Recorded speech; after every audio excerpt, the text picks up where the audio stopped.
Agar tidak ketinggalan konten edukasi lainnya, mohon nyalakan tanda lonceng, subscribe, dan bagikan channel kami Informasi Layanan Masyarakat NBS. Oke, lupakan dulu semua yang Anda tahu tentang aturan main koperasi di Indonesia. Kenapa?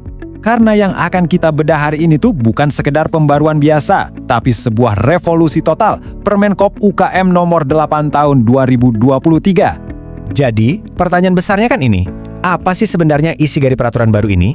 Dan yang lebih penting lagi, apa dampaknya buat Anda semua? Entah Anda sebagai anggota, pengurus, atau mungkin yang baru berencana gabung koperasi. Yuk kita kupas tuntas sekarang! Kita mulai dari gambaran besarnya dulu ya. Penting banget untuk dipahami, aturan ini tuh bukan sekedar tambal sulam kebijakan lama. Bukan, ini adalah sebuah perombakan fundamental dari akarnya dengan tujuan yang sangat jelas. Betul sekali, ini perombakan total. Bayangin deh, dengan lebih dari 100 pasal, peraturan ini langsung menggantikan setumpuk aturan lama yang tadinya mencar-mencar. Sekarang semuanya jadi satu, jadi panduan tunggal yang super komprehensif buat semua usaha simpan pinjam oleh koperasi. Tapi, meskipun aturannya dirombak habis-habisan, jiwanya koperasi justru dibikin makin kuat loh.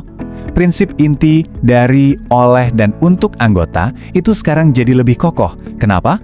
Karena ditopang sama kepastian hukum yang jelas, perlindungan anggota yang lebih kuat, dan tata kelola yang jauh lebih profesional. Nah, pertanyaannya, gimana tepatnya aturan ini mengubah segalanya? Jadi, ada 3 pilar utama nih yang jadi fondasi dari semua perubahan ini. Mari kita bedah satu persatu. Wow, angka ini langsung bikin kaget kan? Ini adalah salah satu perubahan paling mendasar. Sekarang, untuk mendirikan koperasi simpan pinjam primer, butuh modal awal minimal 500 juta rupiah. Ini bukan cuma soal angka ya, tapi ini semacam filter untuk memastikan hanya koperasi yang benar-benar serius dan punya fondasi finansial kuat yang bisa jalan. Tujuannya, melindungi dana anggota sejak hari pertama. Perbedaannya itu kayak siang dan malam. Lupakan deh tumpukan kertas dan proses manual yang ribet. Sekarang semua perizinan wajib lewat sistem digital online single submission atau OSS. Artinya apa? Prosesnya jadi standar, transparan dengan syarat modal dan dokumen yang jauh lebih ketat. Ini lompatan besar menuju era profesionalisme. Nah, ini poin krusialnya.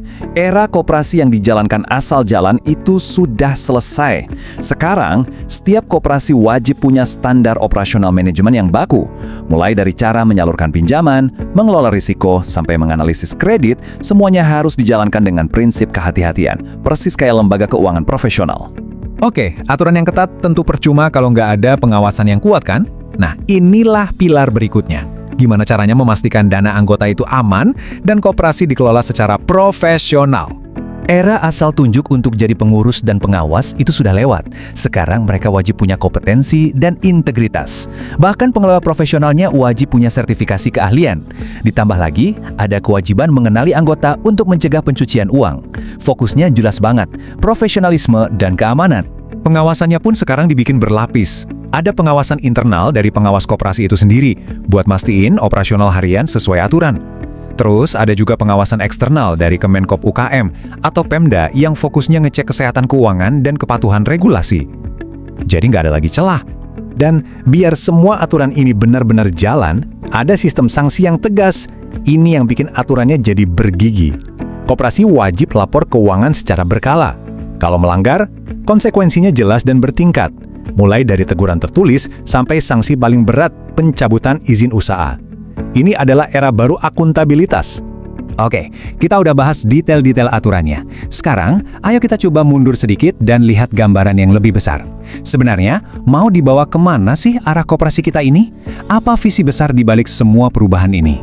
Nah, inilah esensinya.